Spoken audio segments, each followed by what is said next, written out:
get up. Get up, do the up rock. Get down and shake it when the beat drop. Get up. Well, get up.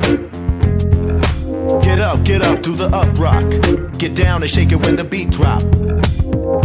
Get up. Well, get up. Get up, do the up rock.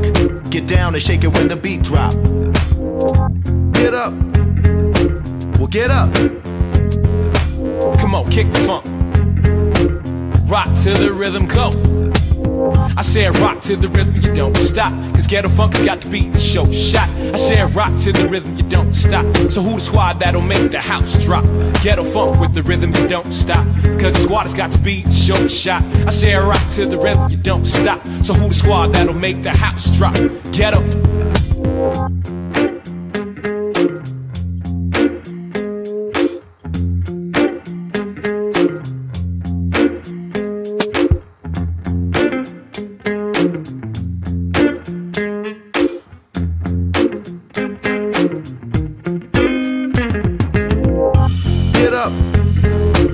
Get up.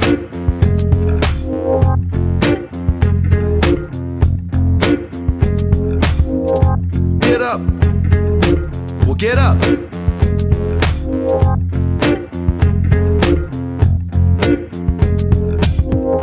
Get up. Well, get up. Get up, do the up rock. Get down and shake it when the beat drop. Get up. Well, get up. Get up, do the up rock. Get down and shake it when the beat drop. Get up. Well, get up. Get up, do the up rock. Get down and shake it when the beat drop. Get up. Well, get up. Here we go. Rock to the rhythm, go. I said rock to the rhythm, you don't stop. Cause ghetto funk's got to beat the show shot. I said rock to the rhythm, you don't stop. So who the squad that'll make the house drop?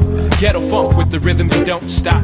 Cause the squad has got to beat the show shot. I said rock to the rhythm, you don't stop. So who the squad that'll make the house drop? Ghetto. That's right.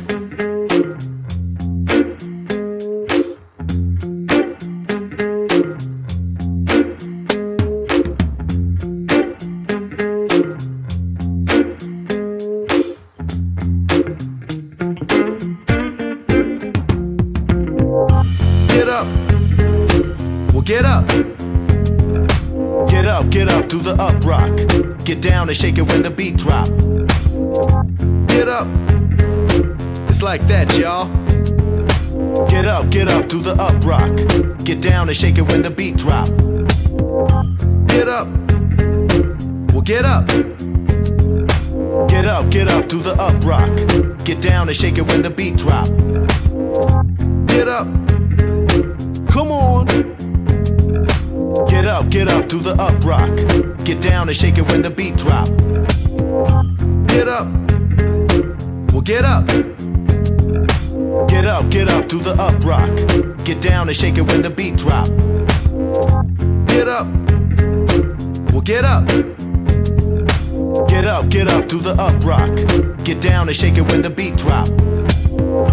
Get up. Get up. Get up.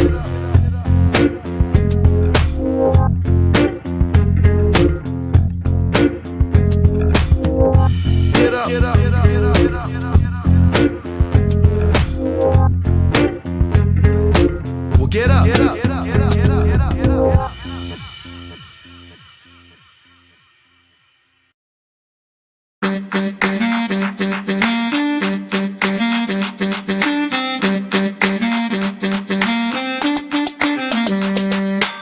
First name is Ben Johnson, offensive coordinator of Detroit.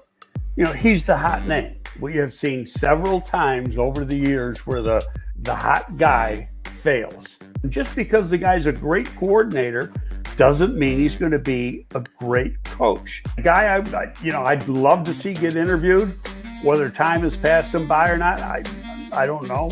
Ryan knows him, and that's Dave Toub. Dave Toub, to me, would be an excellent head coach in this league. Toub is a guy I'd talk to. Vrabel is a guy I'd talk to. Vrabel because he had success, but he also that ended on a sour note. I don't know exactly what happened, but for the most part, he had good football teams that played hard, very physical football teams. He'd be a guy I'd talk to. Aaron Glenn does a great job with the Detroit defense. Their defense hasn't really slacked off, and they got 13 players on injured reserve from their defense. That's a good freaking coach now. There's no guarantee that Aaron Glenn's going to be a great head coach. There's no guarantee that Dave Tote's going to be a great head coach. There's no guarantee that Thomas Brown's going to be a great head coach. The advantage Thomas Brown has is Thomas Brown is going to be running this team for the next 5 weeks. I think that's a huge advantage for him going into this.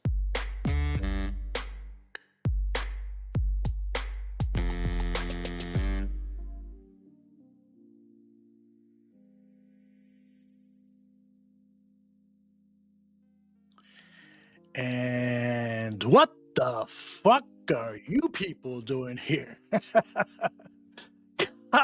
Just about everybody I know is in the chat room. It's Saturday night. What the fuck are you doing? I know what Don Burr is doing. He's playing with himself. But the rest of you should be playing with somebody else, a beautiful lady, or if you prefer men or are a woman, whatever. What are you doing here? I know what I'm doing here. If you don't know, of course, my name is Aldo Gandia, and this is the second BSing with Aldo that I've done in, 8 days? The last one was Friday. Before that, I did one earlier in the year and maybe one last year. And I've been experimenting with this concept of coming on for about an hour and sharing with you stuff that's happened during the week. You know, I post a lot of stuff on X and people don't get a chance to see it. So I thought, I'd repost it, talk about it, get your comments. I'll pay as close attention to the comments as I can. Matt Fochisi says, I'm never up this late. What is going on? Oh, the minister is here. When the minister is here, I feel like I can't fucking swear. but I do. I was raised Catholic. I know what's wrong. I do a lot of it. So already Don Burr is in the chat, masturbating with Aldo. Yeah, there you go. Already Don Burr is in the chat, and he's letting us know that the NFL issued a fine today to Tyreek Stevenson. And I had no idea that that Tyreek committed this infraction on the sidelines, because it wasn't penalized. There was no call, but he was fined about $19,657 to be exact. Not about, but that to be exact. And so Tom Pelissero put it up on Twitter, and this is it. He says, another look at the sideline incident. Watch closely here. He sticks out his leg, and then he pushes him with his left hand. Tyreek does to Williams, the Lions wide receiver. And they're going to zoom in there so you can see his foot coming out. There's the trip. And down goes Williams. Down goes Williams. Down goes Williams. So I want to know from you guys, do you think this is cool? Or do you think this Tyreek Stevenson is becoming a problem? Oh, and you know what? I don't blame Williams at all for throwing the ball at his face. I wish they would have caught him doing that and flagged him doing that. Maybe they did. I'm not sure. I don't think they did. Anyway, what do you think about Tyreek? Because frankly, I'm getting a little concerned about his antics. You think he would have learned his lesson and kept it cool for the rest of the season? I know he plays with that type of energy. And I've played, little league sports, football, basketball, and stuff with guys that needed to psych themselves up. And of course, I experienced it as a teenager and a young adult playing with guys who need to behave that way. I'm sorry, I got distracted here because Minister Charles Johnson says, if I don't swear, who will I pray for? Exactly. Thank you, Minister. But, you would think that a guy, Tyreek Stevenson, who committed the act that propelled this team into a 6-game losing streak, certainly Matt Eberflus deserves most of the credit for that defeat. But if Tyreek would have followed his assignment, would have played the play as he was supposed to, not go up there and bat the ball, but go up there and guard the guy who was furthest back from the opposing team. And he didn't do that. And he was embarrassed by the nation. He's still the laughingstock. I saw a segment on ESPN where they were handing out Turkey of the Year's award, and he got the biggest turkey. So, what the hell is going on, dude? What are you doing? You're sort of on probation. And so Ryan Poles has to do something dramatic, in my opinion, to get this guy straight, to salvage this high draft pick, because he is a big-time investment. He's a damn good player. And maybe he's a good player because he plays with that edge, with that nastiness. But if it's going to cost you money, and it's going to cost us games, and eventually that behavior he'll get suspended for things if he continues as a Chicago Bear, fulfills the rest of his contract and is re-signed, because he's capable of being a player who should be the starting cornerback for years to come. But can you trust him? I don't know. I want to hear what you guys have to say. Laz says Stevenson must be one of those character guys Poles talks about. Poles is a joke. Laz, I've been defending Ryan Poles over and over again, but this season it finally got down to the point where I'm starting to be concerned whether he's the guy. And I'll tell you the time that it started. When he cried on Hard Knocks, hey, I'm an emotional guy. When Phil and Shane left, I cried. I met with the rest of the barroom people, the guys at TTNL, because we had forged a 4-year relationship, and it ended badly. And I got emotional about it when I had to, at one point, I had to let Phil go because we learned that he was doing some shit on social media. I cried because he was my buddy at the time, and I felt really bad. But Ryan Poles crying because he's cutting somebody and then allowing the Chicago Bears to show that, I don't know. Ryan Poles trading Justin Fields away for a 6th-round draft pick because that's where Fields wanted to play, and you bypassed better offers, a 5th and a 4th, and who knows what else? That ain't cool, Ryan Poles. So I'm starting to wonder if Ryan Poles is not a joke, as Laz puts it here, but is he soft? Is he soft? If you saw any video of him playing football, the answer is yes, at least as a player. But as a GM, a GM has to have a killer cutthroat mentality. Yeah, you go into trade negotiations and you try to be fair, win-win, but you're also looking for an advantage. You're also looking for an advantage. And I know I'm contradicting myself, but you have to do what is best for the organization. If you want to do what's best for the player, guarantee all their fucking contracts. But don't fucking devalue the trade value of a quarterback who was drafted, what 11th in the 1st round? Don't do that. A guy who was one of the most highlight reel players when he was with the Chicago Bears. Don't do that. Don't cry when you cut somebody. Don't look like a little boy who has been hurt because now Kevin Warren is taking some of your responsibilities and elbowing you aside. Fight! Fight, Ryan Poles. Fight! Fight for the team. Fight for yourself. Fight for the city. Fight for the fans.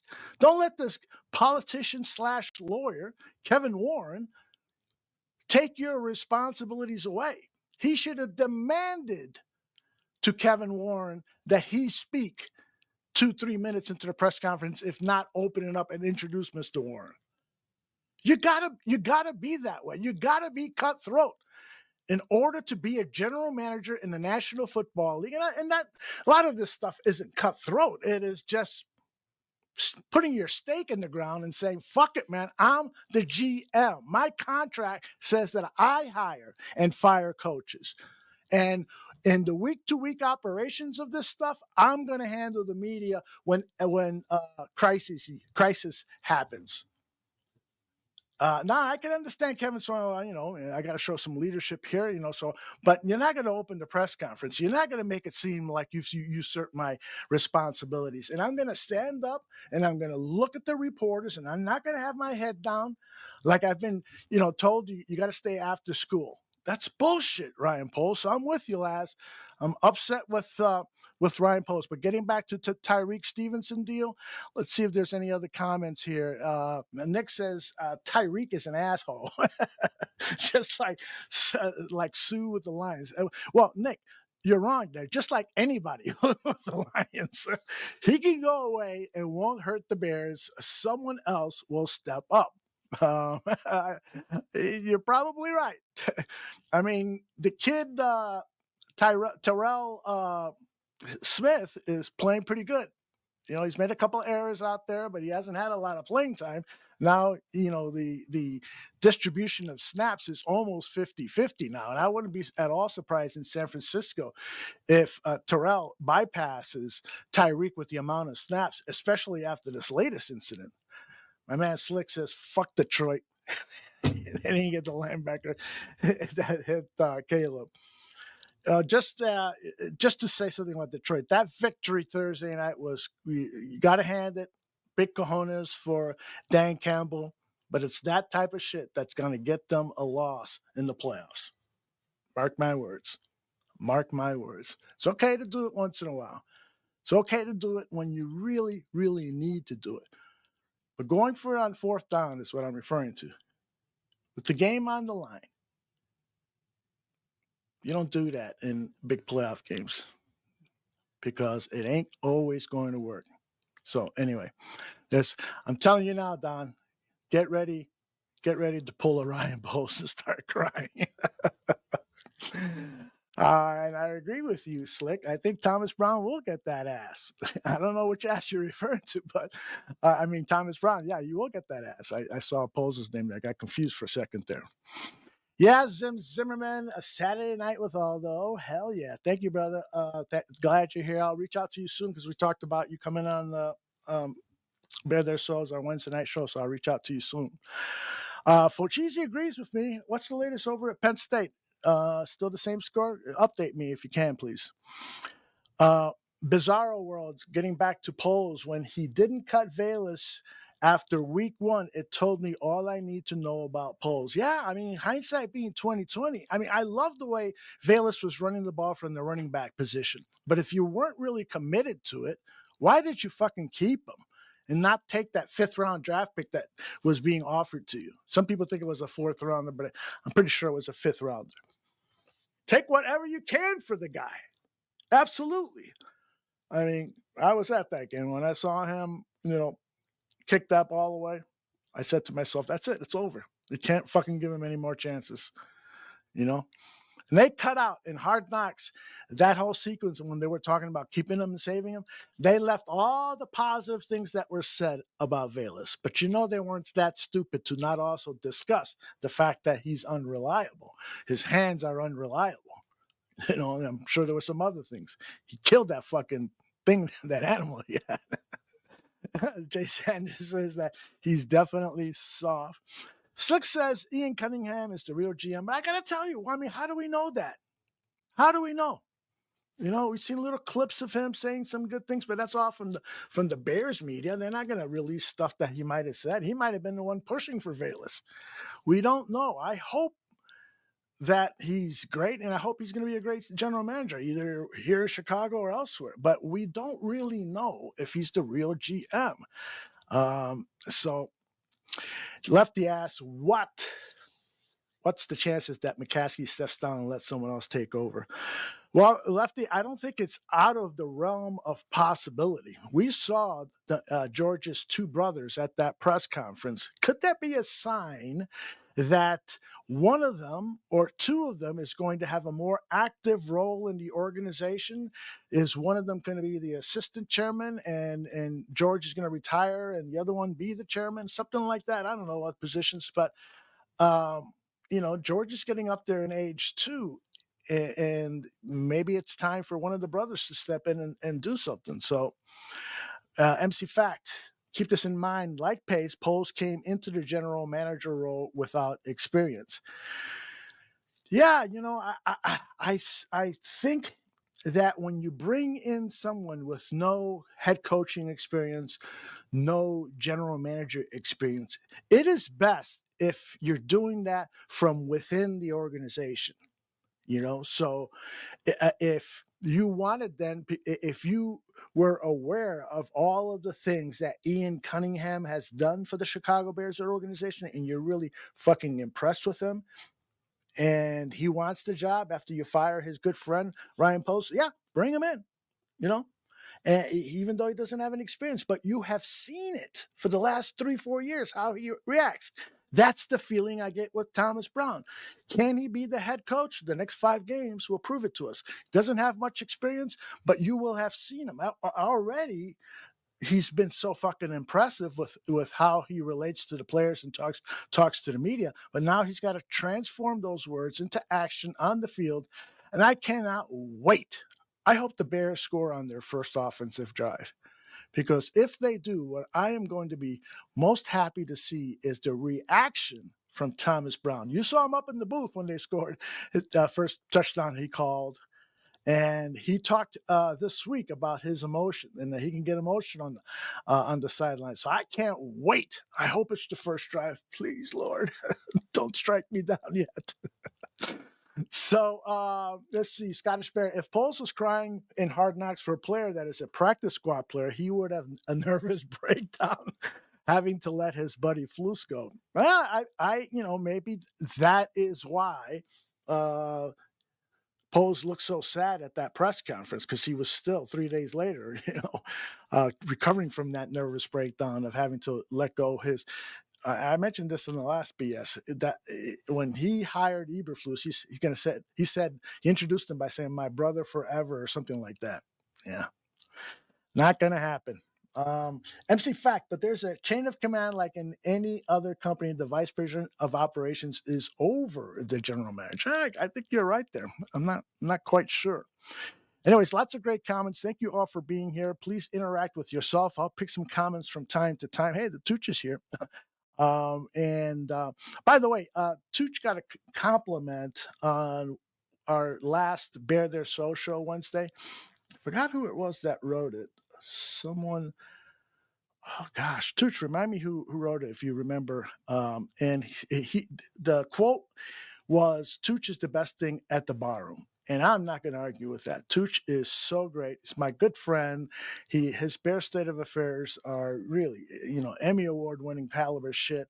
And I'm very lucky to have him here at the barroom. So, yeah, it was you, Scottish Bear. Yeah. What about me? What about me, Scottish Bear? What's wrong with me? How come you've never said a nice thing about me? All right, so I got some tape to share with you. We saw the Tyreek getting fined. If you just joined us, I'll play it one more time. Tyreek Stevenson fined almost $20,000. He's on the sideline. He pushes, but he also trips. Williams, the wide receiver. Watch the zoom in. Tom Pelissero reported that he was fined $19,657. There he is, tripping Williams, and then he pushes him, and down goes Williams, and then Williams, can't blame him, throws the ball right at Tyreek's face. Take that, asshole. So that was what we led with. We talked about whether Tyreek Stevenson is going to be a continuing problem for the Chicago Bears team. I'm afraid that he might. We talked about Poles being soft. Now let's talk about what transpired this week at Halas Hall, one of the most tumultuous weeks, one of the weirdest weeks, one of the weeks that under most circumstances, I would say there's no fucking chance the Bears are winning at San Francisco. No fucking chance. But the reality is the 49ers are not playing well, and I'll talk a little bit about that later. And the reality is that the interim head coach appears to have his shit together, appears to have a plan, appears to be connecting with the players. So I've gone from the Bears will, after the Washington game, I said the Bears will not win another game this season. I've gone from there to saying I think the Bears are going to win on the road against the San Francisco 49ers.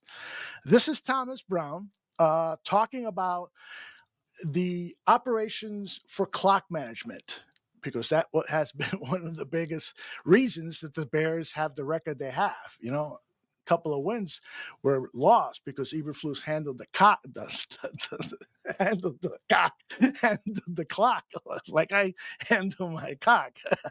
So this is Thomas Brown, interim head coach, Chicago Bears. What are the pros and drawbacks of being in the box and on the sideline? I think just one is personal preference. Two, this year was a little bit different because of my role initially and trying to give eyes to Shane from an up top visual standpoint. Obviously, you can see the entire field from a different lens being up top. But other than that, it's kind of based off of the flow of the game, of the things we already have, strip it on the call sheet and kind of just playing it D&D and ready to make adjustments as the game goes along. What do you like about the perspective you get from the sideline in calling plays? It's the player's game, so the player in action. So I can be pretty calm at times, but also I do have some emotion that I show at different times. So I think being able to have an opportunity to meet with guys face to face, talk to them face to face in between plays, whether it be positive or just trying to make some corrections, is a little bit different when it comes to being on the sideline face to face versus in the box on a headset. What is the communication going to be like with you? Is there going to be somebody up there who's going to say, "This is what I see from that high up view"? Yeah, everyone had the same role they had before. It's just more about giving hashes, D&D. We'll talk about advisement on penalties when they come up. We'll also talk about situations throughout the game as far as being prepared for a 2-minute end of the half, end of the game. But for the most part, the only thing that's changing, I'm just coming to the field versus being in the box. Have you thought about what the balance is going to be like of being with the offense, being with Caleb when the defense is on the field, but now being in a different role where over the entire team? Yeah, definitely. I think being able to still man the role that I had before. We'll communicate in between drives on the headset. I think, again, it helps out because I'm going to be on the grass, so guys can just come up to me and talk to me versus having to flip over to a different channel. Obviously, having Chris on the grass as well be helpful when it comes to delivering information to the rest of the staff while I'm with the defense. Chris said yesterday that just about the clock management stuff and trying to simplify some things on the headset so it's not as chaotic. Yeah. What's been that process of how do you go about that process and simplifying that part? Well, to me, you prepare the right way throughout the week. I think we talked about this with the players. We kind of implemented a couple things from a meeting standpoint to go over a few more scenarios.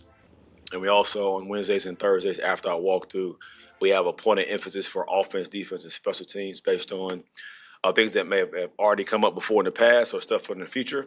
And then Chris also does what we call a situational masters presentation on Fridays, which today was the first time he did that today. It's about a 10-minute deal, presentation-wise, to talk about a couple of scenarios around the league. And then it's just more about just doing a really good job of staying poised, calm in the moment, and being decisive communicators. What an impressive dude, huh? What an impressive dude. So he was talking at first, and I didn't lead into that soundbite as well as I should have. But he was talking there first. Let me get rid of something on the screen here. That's in my way. All right. He was talking first about being on the sidelines, being on top. He's actually said in a different soundbite that he was actually considering, not for very long, but considered head coaching from the top. I'm not sure that's ever been done before, but you know what? Innovation is key to winning in anything in life. But nonetheless, it sounds like he's got his shit together. It sounds like this team is going to have a stronger coaching staff with basically the same people. No new hires. It's just a change of responsibilities, utilizing the assets that you have within the organization, putting the proper people into places, and getting rid of people who prove that they are incompetent. And that's the truth. Shane Waldron was incompetent. He was not the right guy for a rookie quarterback. He proved that he can do some good things with a veteran quarterback, but with a rookie quarterback, he could not. And Eberflus, of course, proved that he knows nothing about offensive football. He knows nothing at all about offensive coaches. He tried to marry up Morgan and Waldron, they had totally different concepts. Word is coming out that they were at odds and certain things had to be changed to fit Shane Waldron's thing when Morgan was saying this is more effective for us given the talent we have. It was just a fucking mess, and all pointed down to Eberflus. And you can blame Poles however amount you want. If you want to blame him 99% for letting Eberflus announce the coaching staff, I might not have an argument with that. But it does, and finally those drawbacks, those hindrances to success are gone. And so hopefully we'll see what we should have seen game one. All right. Now, another key figure in all this is, of course, Eric Washington, the defensive coordinator. And so he talked about the added responsibilities he'll have on Sunday. Obviously, Thomas steps into the top job, but how much responsibility has there been for you and Chris and Richard to help stabilize things after a tumultuous week? The best thing you can do is just make sure that the players that are under your charge are confident, that they understand and are connected to the larger message, and that starts with the head coach. It starts with Thomas, and make sure within our responsibilities we're following through with the details of his leadership and the details of his philosophy and vision. Another impressive guy. I would not have been upset if Brown would have remained OC and Washington had the additional duties of a defensive coordinator. But I think that this decision was made is because they being Ryan Poles and Kevin Warren, really admired the leadership skills that Brown showed immediately after Shane Waldron was fired and replaced by Brown. They loved the way he took control of things, and they loved the way that the offense connected with him. And that's not to say that the defense hasn't done that for Washington, but the fact of the matter is that the Bears defense has been playing poorly, and Washington has to deserve a certain amount of credit or blame for that. Although Eberflus certainly would get the lion's share of that. Lion's share. I hate to say that. All right. So another new guy is offensive coordinator, Chris Beatty. And his role is going to be interesting in that he's really just going to supplement and really be Thomas Brown's right-hand man, right? So he talked about what it's been like the last several days with all the chaos at Halas Hall. Because you got to think about that. Imagine, fucking coach is fired, and everybody's now trying to figure out, okay, you're going to do this, you're going to do that, you're going to do this. We got a game plan to put together and stuff. It's like, had to be fucking unbelievable. This is the new offensive coordinator, Chris Beatty, talking about that. As you kind of go through these transitions during the season, what sort of complications arise from having to do this while prepping for the 49ers, while getting your team aligned now that you've gone through two separate kind of transitions with Shane leaving and then with Matt leaving? Yeah. Well, first, I mean, it's extremely hard for those because you work with those guys and you have relationships with them. So this is all hard for all of us. With all due respect to those guys, because they're great coaches and great people. So that part makes it hard. The football part is really where you kind of get away from the human part of it. So at the end of the day, we've tried to just make sure that we make the main thing and not worry about the fluff. So we're not going to sit back and worry about things looking this way or that way for anybody else. We want to make sure that we get all the nuts and bolts right and get the football part right. And then the rest of it will kind of take care of itself. But we want to get the football part of it right. I like him. He seems much more subdued, of course. Not seems, but he is much more subdued than Brown. But he has said that, he doesn't take shit from the players. And I think I had a soundbite where he's talking about that. Where are you, Mr. Beatty? Beatty. This is him talking about Keenan Allen and how Keenan, because Chris Beatty coached Keenan Allen for the last 3 years. And so they got a special relationship. He came over with Keenan Allen, and this is him on Keenan Allen. What, if anything, has changed for your room, Coach, with the receivers that you have elevated? What changes about your room? Not much. Keenan's really the coach. I'm joking, but not really. Right. Because Keenan, You think you're joking, or does he think I'm joking? yeah? Does he think you're joking, or does he think he's? Keenan could be a coach. Keenan's the smartest player I've ever seen. He's the smartest football person, not just player. Like, he sees stuff. Like, as a coach, I sit back and I say, hey, that was 3 weak. And then Keenan says, no, it was 2 sky. And I sit back and say, well, I better go check. When everybody else comes to the side and they say, hey, coach, it was 2 sky. I know it was 3 weak. I don't need to go check. So he sees stuff different than the rest of us. He's a play ahead, just like a coach would be.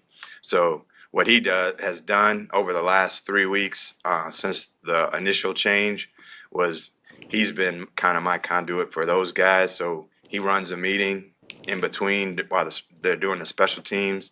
He gets all the offensive skill in there and does a meeting. He knows how I want it to look. And so those guys, they've been joking that he's saying my sayings, which I'm good with that. I mean, that means he respects what I'm doing. So, but that being said, he's taking a little bit bigger of a leadership role because he's really not as outgoing as you guys think he is. But he's been a little bit more. We don't think he is. All right, so this is Beatty being asked about players wanting more passes thrown to him. Well, you handle their complaints differently now that you have a more elevated view. I mean, you have been that guy to come to a coach, I'm not getting the ball, coach, I was over here. Now as you look at the whole thing as a whole, you're like, is it? They know I don't play that. So at the end of the day, they're not. If they complain, then we're both kind of looking at it. Like, I've known DJ so long that I can sit back. His mannerisms, I know exactly what he's thinking. So I'm like, yo, nip it, or hey, come and I'll give you a hug. Those things, that's part of coaching too. And that's part, like, DJ's family to me. So is Keenan, and Dre, those guys I've had in the past. And then the guys we have now, they're becoming that way too. So at the end of the day, they know not to complain to me in a certain way. And I don't play that, at the end of the day. Was really happy to hear that, because he does seem like the kind of guy, I think I can take advantage of it. He's the substitute teacher, he come in, yeah, I'm gonna fuck around with this guy. But he's talks softly but carries a big stick, and when I'm so glad that he has been communicating that to DJ more, because one of the disappointing things for me this season was seeing DJ's body language and his behavior when he was disappointed or upset with stuff. He's a captain.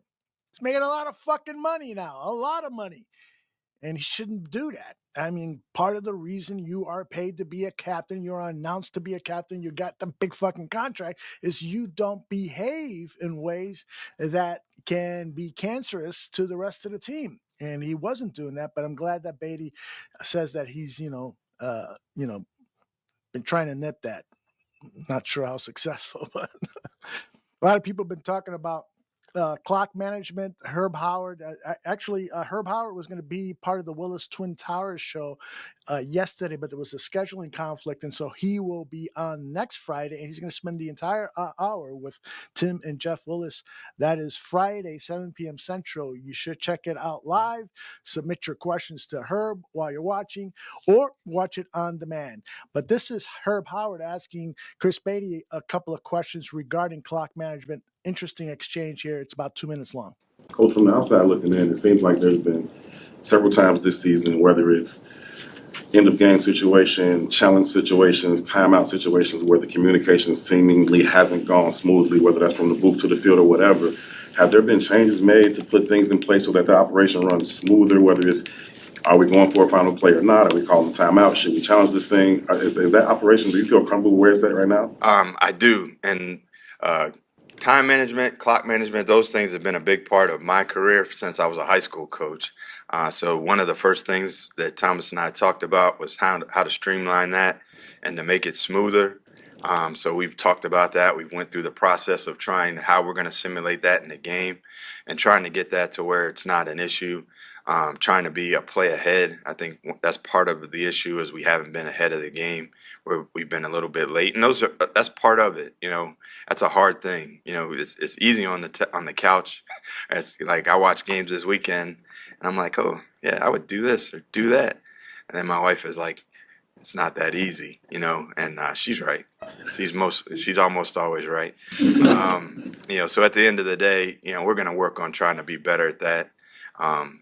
Because it's extremely important, especially all the close games that we've had. Is it a greater challenge when you're doing so for a rookie quarterback? Like certain situations, maybe like last week, a more veteran quarterback you may be able to trust, say, he can handle that situation. He'll bang the timeout or if he can't get it set versus let's just help him from the start. Without a doubt. I think sometimes you take those things for granted. When you work with Matthew Stafford or Justin Herbert, they've been through those situations where Caleb's going through a lot of these for the first time, and it's our job to make it easier for him. So we're going to try to do better at that and be better at communicating all those things in the process. But obviously, a veteran, and Caleb said it. I heard his press conference talking about all these things are beneficial for him. Because he's going to learn from them in the future. Let's just hope that we learn this week and we don't have any more super hard ways to learn them. All right, let me know in the chat the impression this guy is laying on you. I shared with you my impression of Chris Beatty. I like him. I like him a lot. One of the cool things that shouldn't be ignored is that one move that Keenan Allen did in the Detroit game where he went. Sometimes I forget the name of the routes, but he curled in and then went left and then went right and scored the touchdown. If anybody knows the name of that route, let me know. But yeah, he does seem like a good guy, right, Keith? And so, that is so important. We might see tomorrow in San Francisco more of the receivers doing those kind of routes because they can and because they will now be in the playbook and called, as opposed to Shane Waldron, who really talked shit about playing to the player's strengths. No, fucking never did that. A twist route. Thank you, Jeff. Tim Jenkins finally got something right. I don't know about that guy, Tim Jenkins. Anyway, let's see what else I got here that I want to share. So one of the big things about tomorrow's game is that we're not going to have Roshan Johnson, and maybe that's another thing we can pile on Ryan Post for. Trading away Khalil Herbert. Now you got to rely on a career special teams player, Travis Homer, to be your backup running back to the starter who isn't 100% healthy, DeAndre Swift. So I kept saying it. Why are you going to trade Khalil Herbert? You might need him. It's a long fucking season. And guess what? We've come to that point. We need him. We're going to be playing a San Francisco 49ers defense that has been giving up buku rushing yards. A little more on that a little later. But Thomas Brown did make me feel a little bit better about Travis Homer seeing increased playing time tomorrow. Yeah, 1,000%. I obviously got a long history with Travis. I recruited Travis in Miami and coached him for 3 years. So definitely, he's always been dependable. It's kind of been early on before he had a couple injuries himself. Really involved in third down, also in 2-minute, but kind of take a bigger role this week as far as being more involved in the normal D&D process. Reading some of these comments, funny shit. The scroll says, I saw an extremely gay guy wearing Honolulu blue today in Don Burkington. That's a good joke when you make me want to fucking cough up what I had for lunch. Very good. So Travis Homer, hopefully he will deliver. He's a hard-working player. You got to admire guys who are on special teams, and sometimes when they finally get that break for increased playing time on offense or defense, they come through. And so hopefully he will come through tomorrow. There's a chance we might see this free agent pickup Felton. I forgot his first name. Felton might see some of the goal line carries if they get there because that appears to be his specialty. And Jay Sanders says Homer is ass. No, he's not. Maybe a little, but no, he's not. So, all right. So now let's take a look at the opposing team. This is Thomas Brown talking in general about the 49ers. I mean, I think their entire roster, their entire team has been built the right way. I think the mentality overall is to be aggressive, to be attacking, to be physical, and they've kind of stacked the roster that way. I think Kyle's done a great job throughout the years as far as having that same mentality, to picking and choosing the spots to be aggressive, but they will obviously want to run the ball and be effective on offense. They want to knock the run out and make you one-dimensional on defense, and also very aggressive in special teams as well. So I think us being able to match that, but also keep guys balanced offensively, minimizing guys like Joey Bosa. Here comes Bosa. He's got him for the sack. Also, Fred Warner is a problem in more ways than one. It's the way he communicates, trying to find ways to give him different looks, because if you give him the same presentation, he will diagnose it, he will communicate, and he will meet you wherever the ball is. So trying to figure out how to make some adjustments with that. And then from a defensive perspective, it's about trying to knock the run out. Obviously, these guys are trying to pride themselves on probably 30-plus runs a game. So I want to be both from a balance standpoint, from a defensive perspective, and also on special teams, matching field position as well. All right, breaking news. Thank you, Jeff Willis. Bosa has now been declared out. I know he was listed as questionable on Friday's injury report, but Jeff is getting a report that Bosa is now out. I had a feeling when he was listed as questionable, and I heard interviews with Nick Sorensen, he wasn't too hopeful about it. So he has been declared out, and that's going to be huge for the Chicago Bears team because, frankly, our offensive tackles, and this includes Darnell Wright, worry me. They fucking worry me. So my wife just sent me a message. If you want to have sex, come on up before. That's not true. Let's see. Caleb will be happy. Bosa's out. No shit, brother. No shit. But that was a nice scouting report by Thomas Brown on the 49ers overall. Now, this is defensive coordinator Eric Washington scouting the 49ers. Right, this week, San Francisco 49ers offense, at first glance, you see all of the signatures of a Kyle Shanahan-led offense. Really, really intent on running the football. When they are at their best, they're averaging 30 rushing attempts per game. Isaac Garindo on the run here. Big run by Garindo. They complement that with the play action and boot.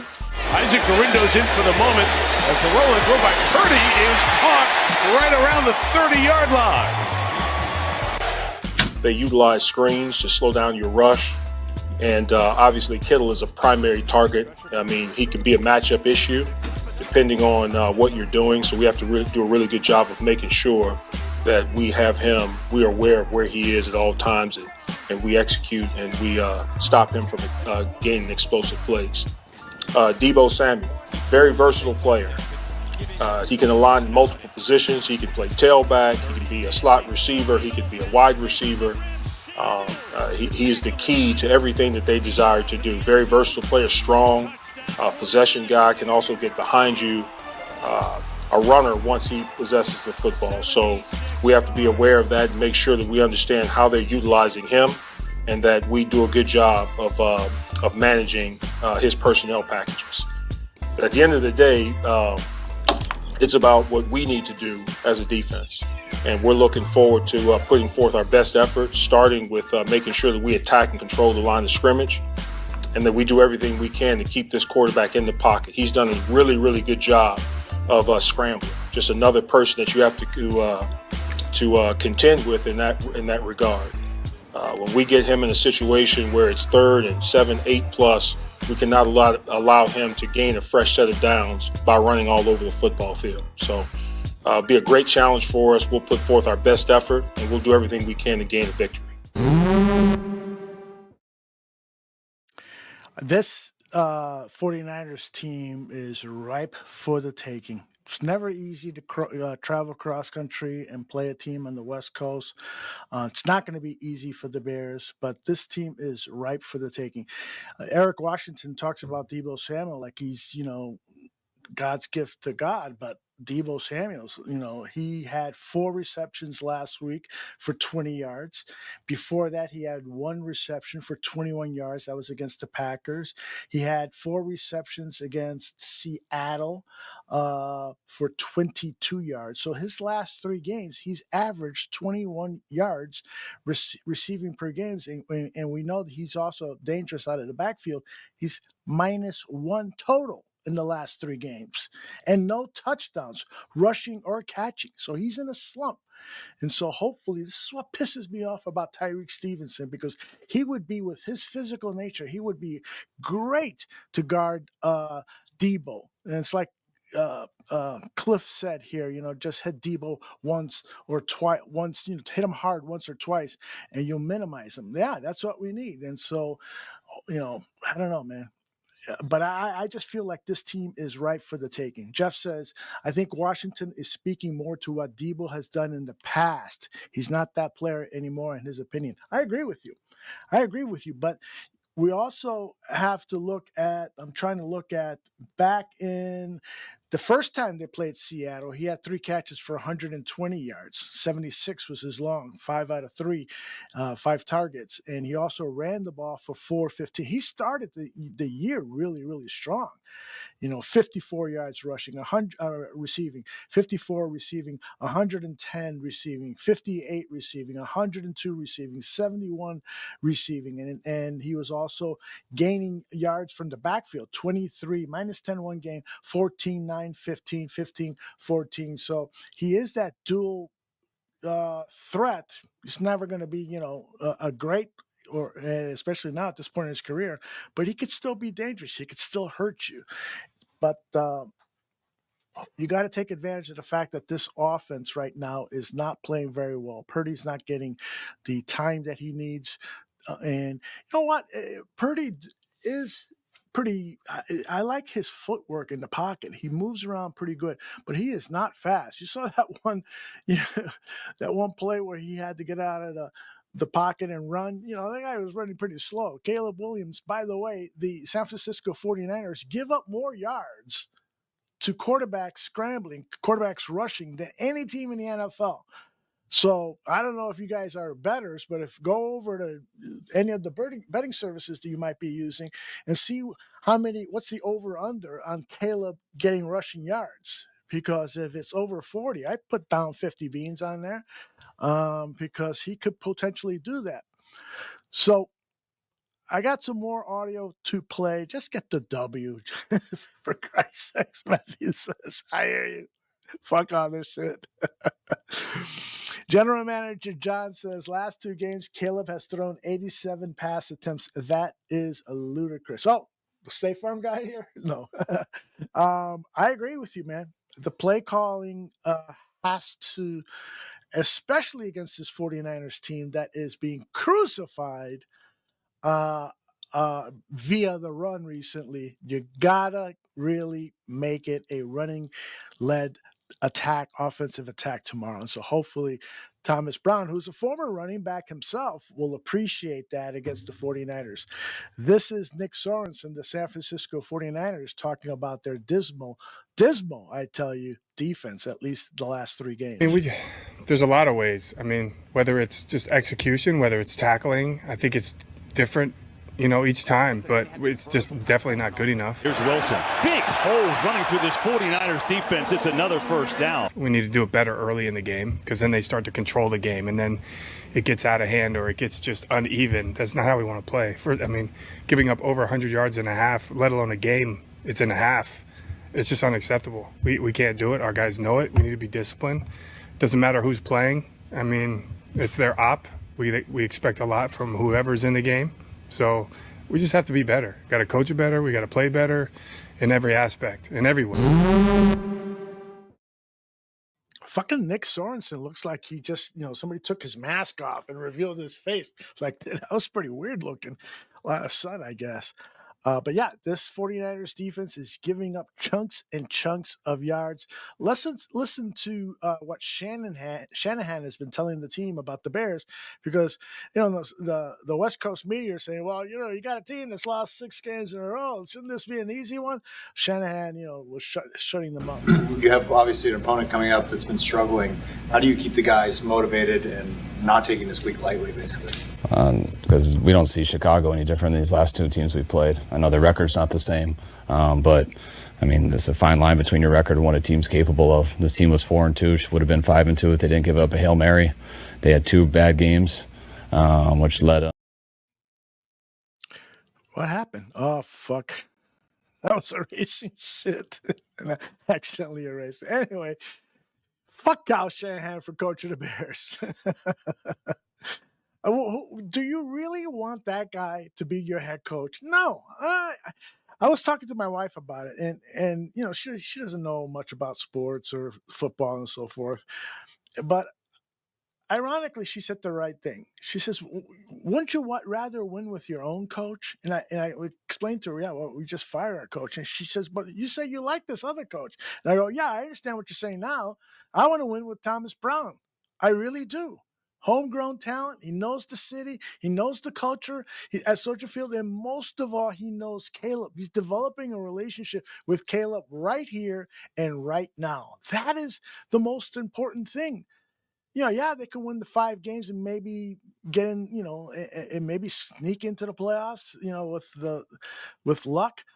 But right now, the most important thing is Caleb. And if Thomas Brown is developing a strong relationship with Caleb, and Caleb goes out and throws for 3 touchdowns and rushes for another one in San Francisco, and then the following week against Minnesota throws for 2 or 3 touchdowns and the Bears win both of these games, then all of a sudden, you know what? This fucking search for a head coach, slow your roll, because you may not need to go out of house. You might have the guy. And I know there was somebody in the YouTube chat from my last show saying, I love Chicago Bears fans. Fucking Aldo. In a previous show, he wanted an experienced head coach, and now he's willing to go up against and support Thomas Brown.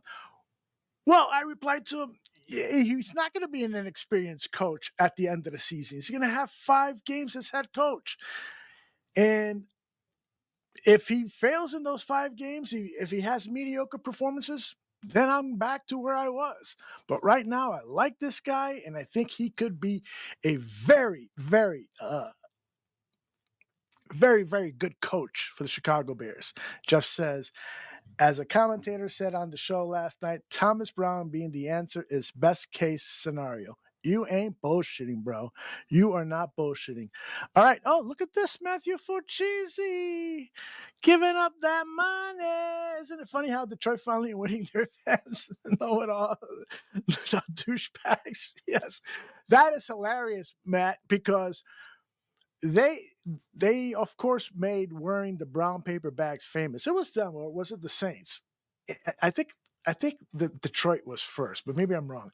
In any case, they should start wearing douchebags if they don't make it to the Super Bowl, which is what I am predicting. I am predicting that Dan Campbell somehow, some way is going to fuck it up. He is. There's just no doubt in my mind. Matthew, thank you very much for the $5. It's part of popular culture. Ham and eggs, Detroit Lions choke. Peanut butter and jelly, the Lions suck. On and on and on it goes. But anyway, General Manager John asked earlier, why is Montez Sweat the 6th highest paid defensive end in the NFL? Because that's the way the market is. Next year he'll be the 10th or 11th. 2 years from now, he'll be the 14th or 15th. His contract, if he plays well, his contract will seem like a bargain. That's just the way the economics of pro football are. Is he playing at a level that he should be the 6th highest? No, he's not. There's no doubt about it. But he's been injured. He needs more help on that defensive line. It's been one of the most disappointing things, along with Tyreek Stevenson's behavior, but also Jervon Dexter. Started off the season strong. Has had some flashy moments here and there, but he's not progressed to that point where you can go into the offseason and say confidently, we have our 3 tech. He hasn't played that well. And over these last 5 games, hopefully he can change minds and make that a little less of a priority. But right now, I just did a couple of mock drafts just to see how things are going. And Mason Graham, the kid from Michigan, is going before the Bears pick at 11 or 12 or wherever they are. And if that's the way it's going to be, the Bears might want to consider moving up to pick up that interior pass rusher that can make Booker, who's your future DE alongside with Montez Sweat, make them better because he can provide that inside pass rush that will free up the outside pass rushers to get sacks. Slick says we need to bring back Keenan Allen. You know what? It's interesting because he was asked that question in the locker room during the media session, and he happened to mention that DJ said, "I want you back next year." So that led me to believe that maybe he'd be interested in a 1-year contract. Certainly, Keenan hasn't delivered as much as we expected. The fact that the reality of the situation is he's getting up there in age. He can't play a full preseason and he can't play a full regular season. And so that hurts with chemistry. But you have to believe that the chemistry that he and Caleb have developed to this point, and hopefully for the next 5 games this season, will only put them in a better position chemistry-wise at the start of training camp next season. And that during the season, I don't need him to catch 100 passes or 1,000 yards. I need him to make plays when the game is on the line. That's what Keenan Allen can do, and move the sticks in challenging situations. General Manager John also says Swift is the 8th highest paid running back. Again, that's the economics of the game. You don't want to pay for them. Now, I do agree with Monty here that letting, Matthew Forchisi, that letting David Montgomery go was a mistake. Huge mistake. Huge mistake. And at the time, I want to be fair about this.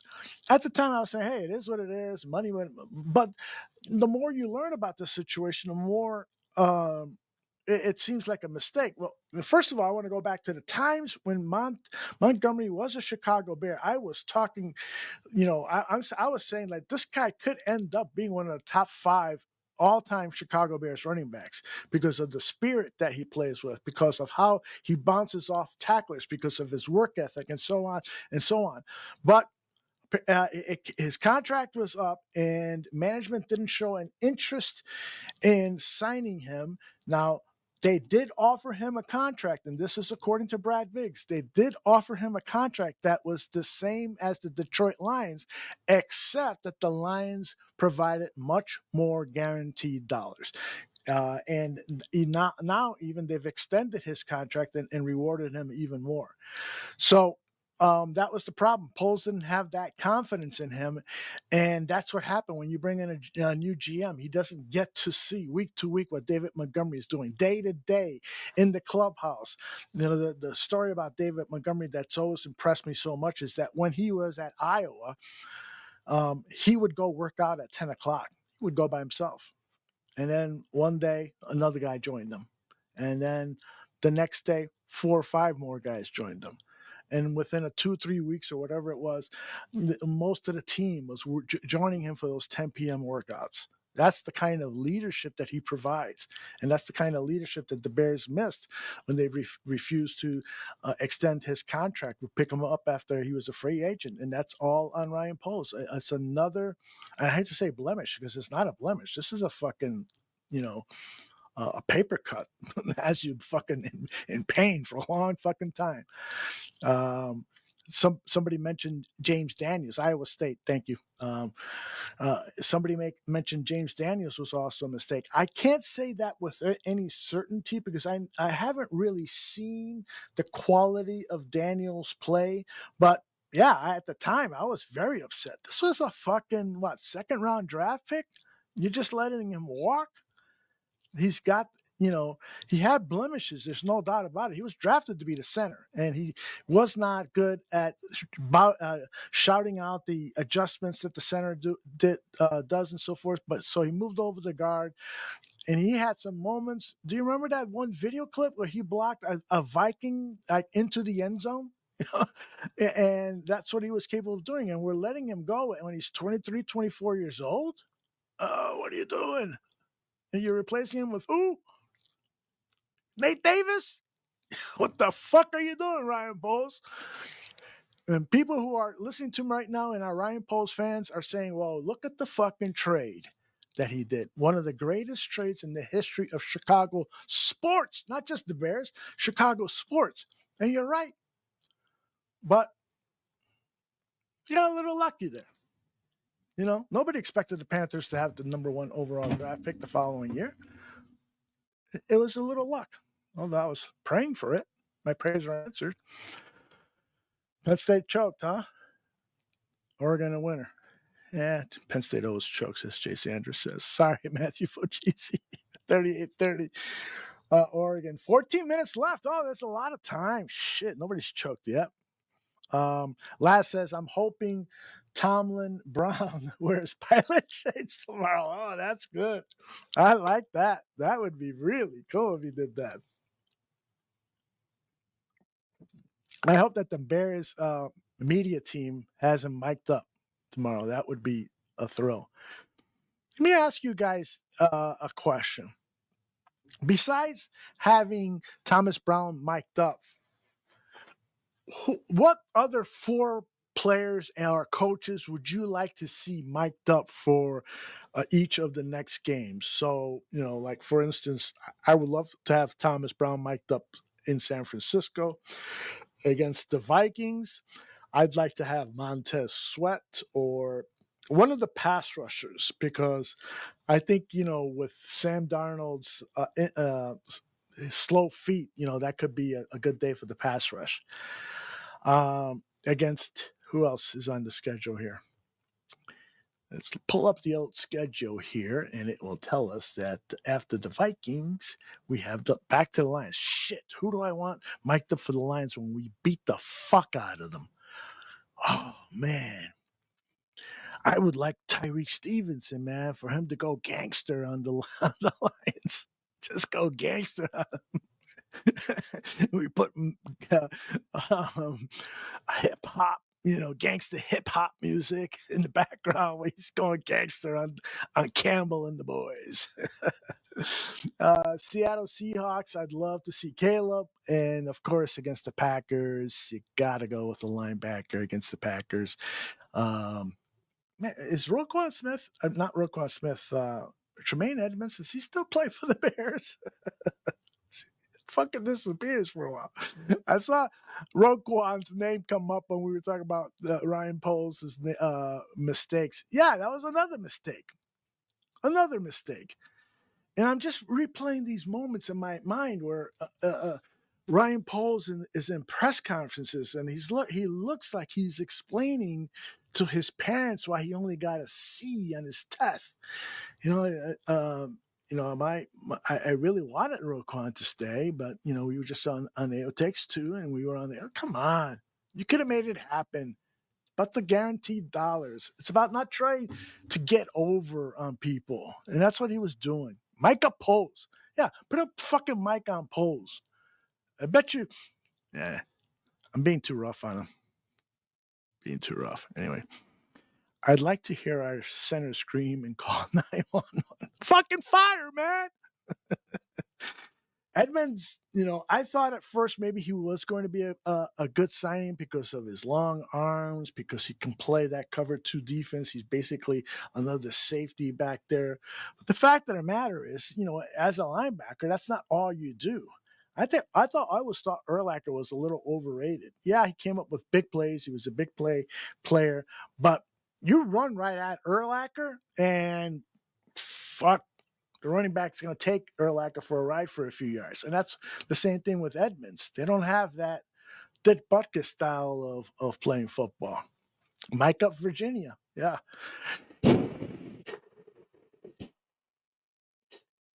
That would not be entertaining. God bless her. God bless her. What happens when she passes on? Are her kids going to say sell, sell, sell? Are they going to rush to sell the team, or is this going to be like major dysfunction? Mr. Shorty turned me on to this whole Muggs Halas thing and the mysterious circumstances behind his death, and whether he may have been a victim of foul play by the McCaskies, taking over the squad, changing over tax things, changing over ownership stuff.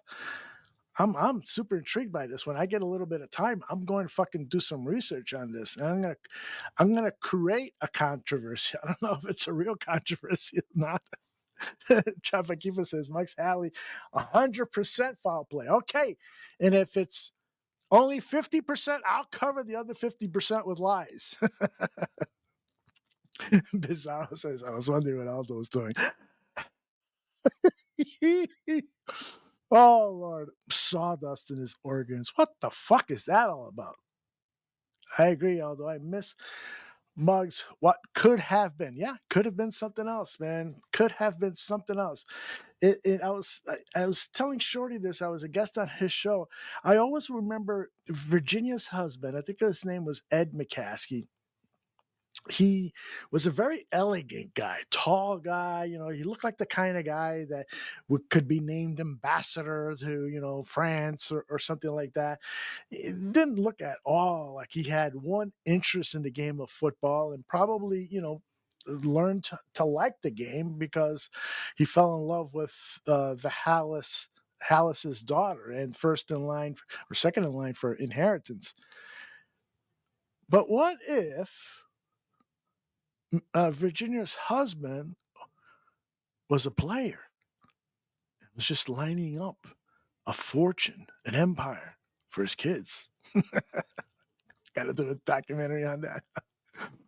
Scrolls asked me, although, would you smash Virginia? I already have.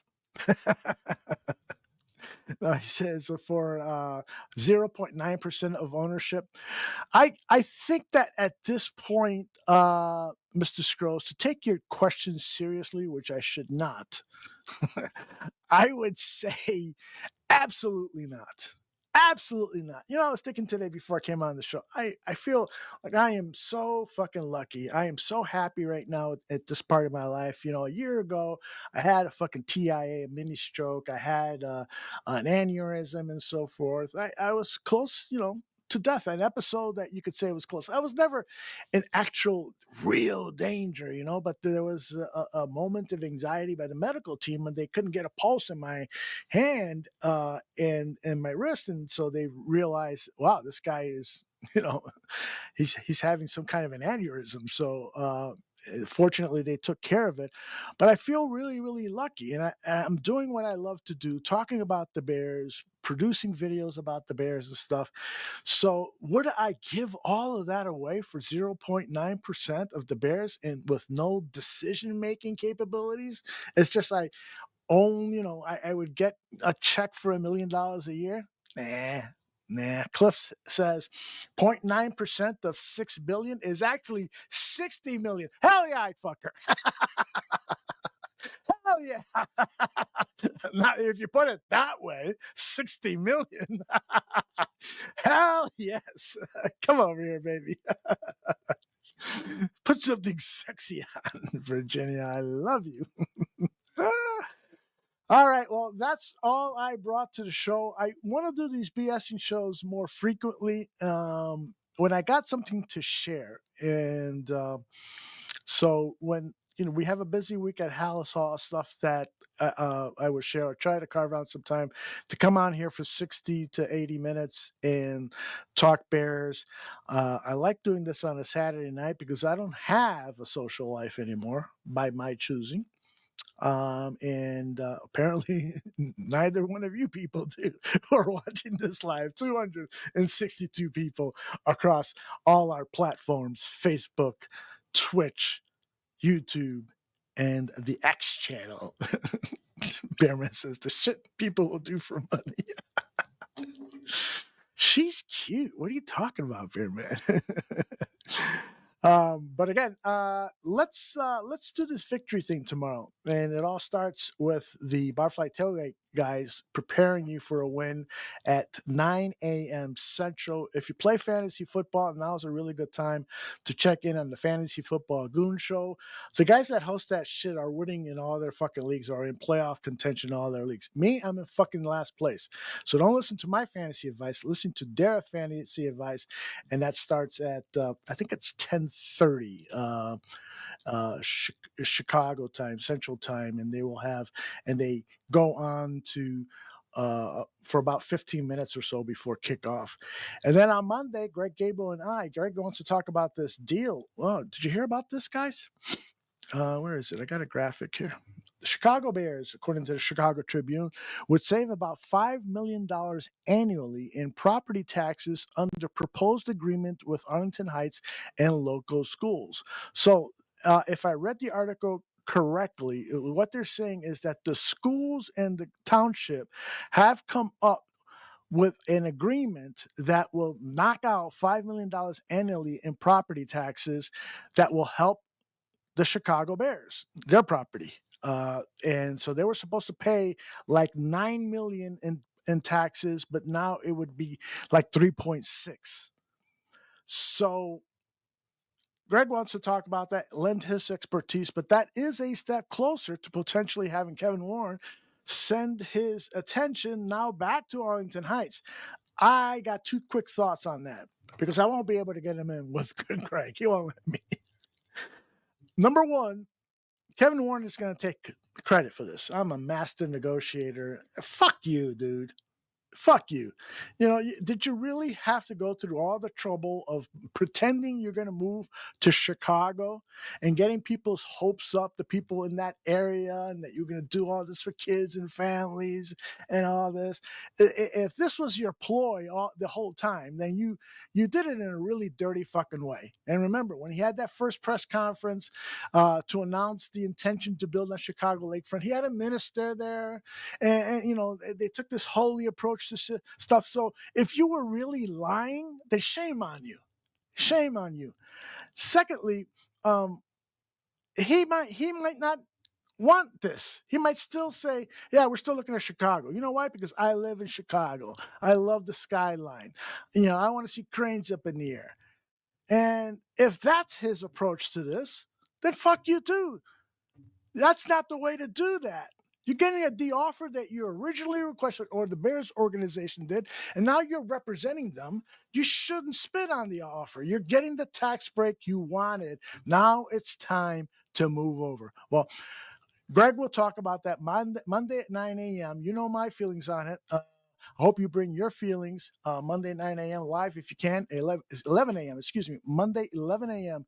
Gabriel Talks Football, and then at 3 p.m. Mike North, the raging mouth of Chicago sports, broadcasting will talk to us about why he thinks now Caleb Williams is better than Mitch Trubisky, because he's going to throw for 5 touchdown passes.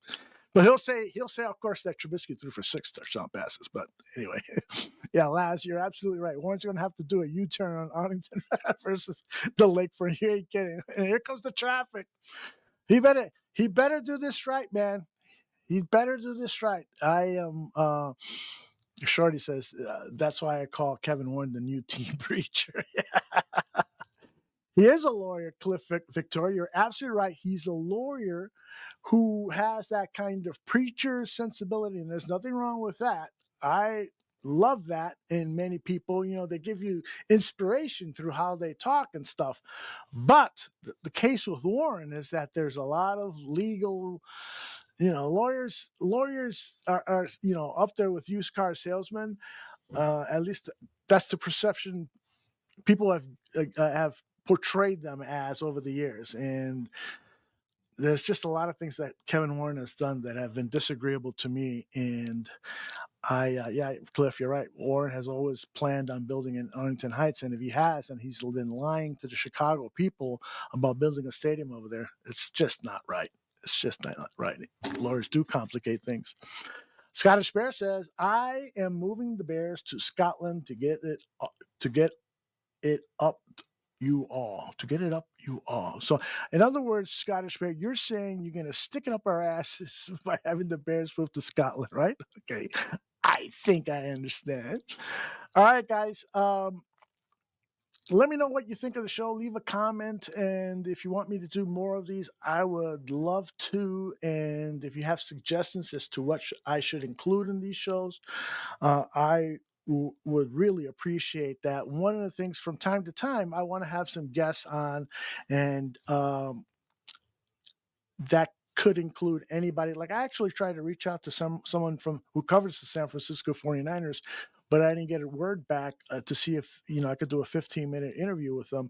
But if you got ideas for guests, and if you as a fan want to get on, I'm putting together a list of people like Zimmerman, Samo, PJ, Carl. I got a list on another piece of paper of people who I'd love to come on and either do a show with me one-on-one or do it as a group with a bunch of people. So if you're interested, the best way to get a hold of me is at Barroom Network on our X. And if you don't have an X account, Twitter, then send me an email. Let me put up my email address here. It is Aldo. Let me do it this way. Aldo. Bar. Gmail. I got so many damn emails, man. It's because of the porn, right? Has to be. aldobarroom@gmail.com. Send me an email there and tell me that you're interested. And all I ask is that if you are going to request to be on the show, that please have, you don't have to have a microphone like this one, but if you think you might have audio problems, and say, yeah, I'd like to do a test just to make sure everything works, because I'd hate to have you come on and we spend 10 minutes trying to figure out audio problems. Sports Chicago style, you are the best. Podfather does it all. I don't, man. I don't take it up the ass, so I don't do it all. Thanks, says great show, Aldo. Thank you. Let's go, chat. Let's get a victory. Hey, if you guys want to talk about a victory tomorrow, let me know. After the game, we'll go live and we'll talk about how the Bears demolished the 49ers in San Francisco, one of the most hated teams for Bears fans.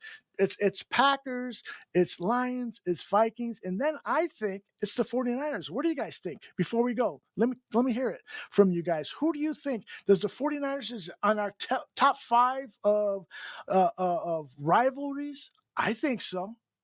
We beat their ass on big games, and they've beaten our ass in big games.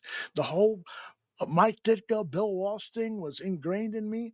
Ditka used to refer to Walsh as the genius.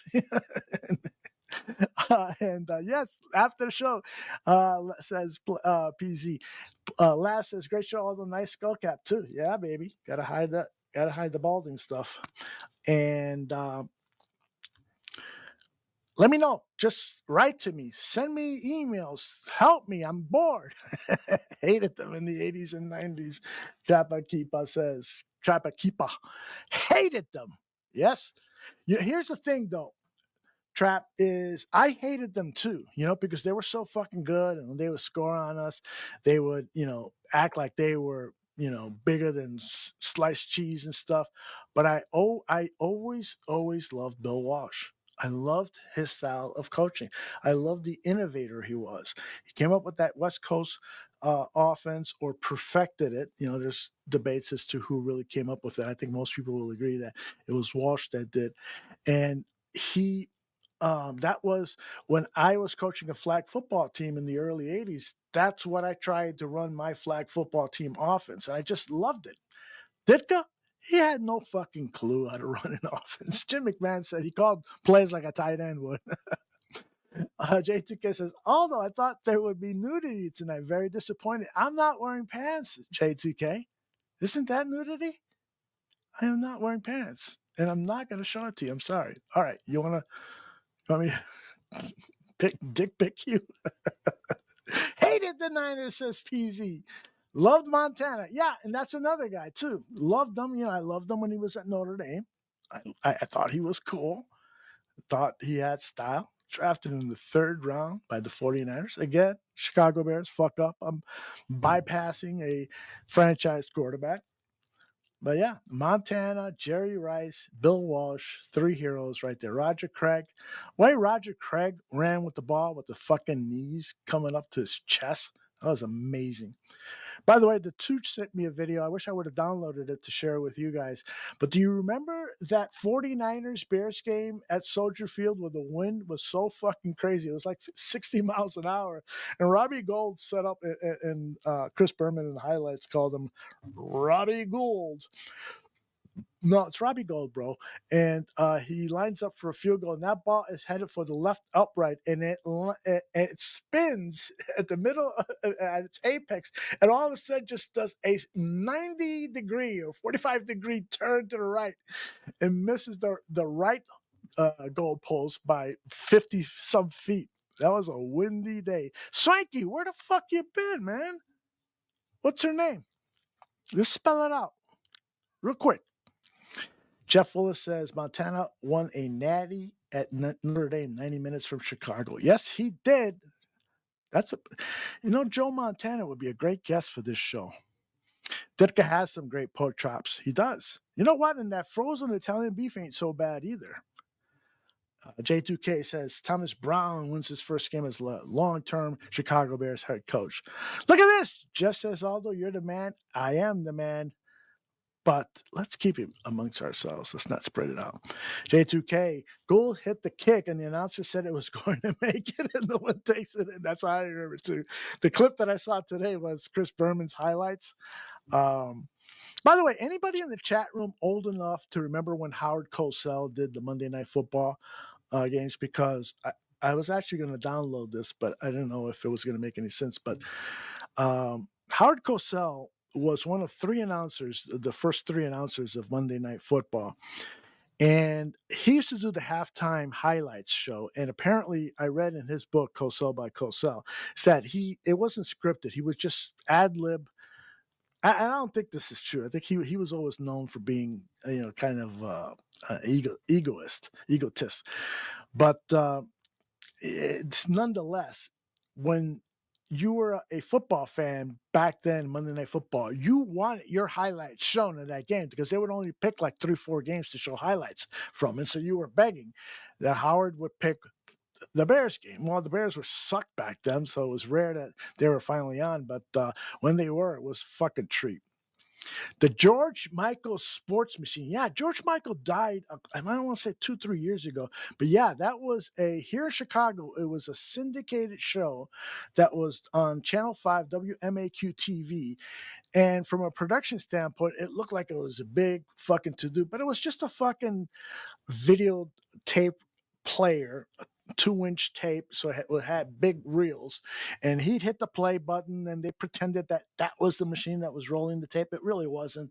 But yeah, George Michael, I heard there was controversy with him. I don't really remember, but it was a very popular syndicated show for several years. Howard Cosell did famously say, "Look at that monkey run," and it was, oh gosh, a member of the Washington Redskins at the time. I don't remember the player, but everybody thought it was a racist remark. And the thing about Howard Cosell is he did more for black rights than any sports reporter in America. He covered Cassius Clay, Muhammad Ali. He was one of the first sportscasters to refer to Muhammad Ali by his adopted Islamic name. He, supported Ali when he was banned from boxing for 3 years during Vietnam. He did a lot for Ali, and he was doing a lot for his career too. So if somebody were to tell me, well, he just did that for his own purposes, it'd be hard for me to argue that. But it doesn't seem to me like Cosell was Jewish, but he did say that, look at that little monkey run. And boy, that was bad times for Jimmy the Greek. I got to talk about Jimmy the Greek. But yeah, for Cosell and Ali, yeah, those were days. Jimmy the Greek, he said the big racist thing, saying that black players were breeded, to have big buttocks and run fast and do all this stuff. He said that while he was being interviewed at a banquet, and clearly he had a few drinks and he was not censoring himself whatsoever. And Jimmy the Greek's career died. There's a really good documentary, I think, on HBO about Jimmy the Greek. Brad Johnston says, Roshan was a head case and didn't work out with Chicago. Roshan was a head case and didn't work out with Chicago? I don't know what you mean by that. Cliff says, Howard Cosell, sports is the toy department of human life. That sounds like a quote that he would say. Yeah. Sports is the toy department of human life. Yes. Somebody was woke before woke. I think that's probably Cosell that Matthew is referring to. MC Fact, all Jimmy the Greek did was tell the truth. I don't know about that, MC Fact, but I don't know. I'm not a expert on anything like that. Laz says, as a kid, mom allowed brother and me to stay up for the halftime highlights, then bedtime. Good times, right, Laz? Really good times. Yeah, Monday Night Football, when it first came on, for you young bloods up there, Swanky, Jeff Willis, all you young bloods, man, I wish there's a way to provide that experience for us football fans. We were kids then, and when Monday Night Football first happened, and the theme song and the animation to open the game and stuff, it just felt so fucking cool. And they were playing football at night under the lights on prime time on Monday. I mean, those are like 4 different new things that we were going through, and you would hoping and praying that your team would be on Monday night, and then when the Bears were, they'd get their ass kicked, and then you were depressed for weeks and weeks. But those were days. You guys are having and will continue to have moments of innovation and cool things that you'll take down as memories. But for us old guys like Cliff and myself and Matthew Fochese, those are great memories. Matthew Fochese, all that stuff is on YouTube, Aldo. It's all on there. I will be looking for it. Maybe provide a couple of clips from time to time. Cliff says, Aldo, your comment reminds me of most of the Niners are white. I find that interesting when most teams are mostly African American. Are you saying the Niners from yesteryear were almost all white? Or it's not the current 49ers, right? Keith says Monday Night Football was magical back then. Yeah, those 3 announcers. The first year, Keith Jackson was the play-by-play guy, and for some reason, he was replaced by Frank Gifford. And so it was Frank Gifford, who was a great player for the New York Giants football team and had the All-American good looks and a great voice and stuff. He was doing the play-by-play, and then Dandy Don Meredith who was the quarterback for the Dallas Cowboys, had kind of that Southern drawl talk, and he was very, very funny. He came up with the song when the game was clearly over. Turn out the lights, the party's over. Well, and then Howard Cosell was he had a vocabulary that was worth $50,000. I mean, he would throw those words around, and he had outspoken opinions and stuff. That trio became really, really fucking famous. I'm not sure there was ever a more famous trio of announcers than those 3, but it's hard to compare. Swanky says, I called Les Grobstein at 3 a.m. a year or so before he died. I'm so glad. You wrote before I died. Are you talking from the afterlife, Swanky? I'm so glad I did. A legend in Chicago sports media.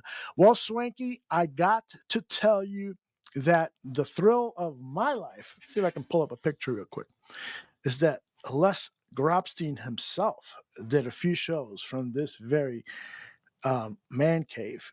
I don't know I don't do a good job of cataloging pictures on my whatchamacallit here, my iPhone. But let me see if I can find a picture real quick, because I took a lot of pictures and videotape of Grobstein and David Schuster here, and it was a fucking thrill. And Les, this was about a year before he died, so you probably called him about the time that he was doing work here. And so he wasn't the Les Grobstein I grew up with. Of course, he wasn't as sharp or anything like that. Let me do it this way, go by years. So that was 2021, I think. But man, he was a great storyteller. Man, he was just a fascinating figure. He was really, really something. And I am very lucky to have worked beside him. I can't find it, but I'll have it for next show. I'll share that next show. Terrible when I fucking look at pictures and shit. All these pictures of naked girls that I got to scroll through. It's like, what the fuck? Who sent me these? You know, there's some women on Twitter that you guys probably know, so they sent me photographs of themselves in various stages of disrobement. That's all I'm going to say. That's all I'm going to say. I'm a very lucky man, like I said earlier. I'm a very lucky man. All right, I've talked enough shit. I love you guys all. Thank you so much. You guys are the best for joining us live. But I ask one favor. Listen to or watch the Barfly Tailgate Show tomorrow. They'll prep you up for that football game, the Bears and 49ers, tomorrow morning at 9 a.m. Central, right here on the Chicago Bears' very own podcast station. No, that's not true. The Barroom Network. Take care, everybody.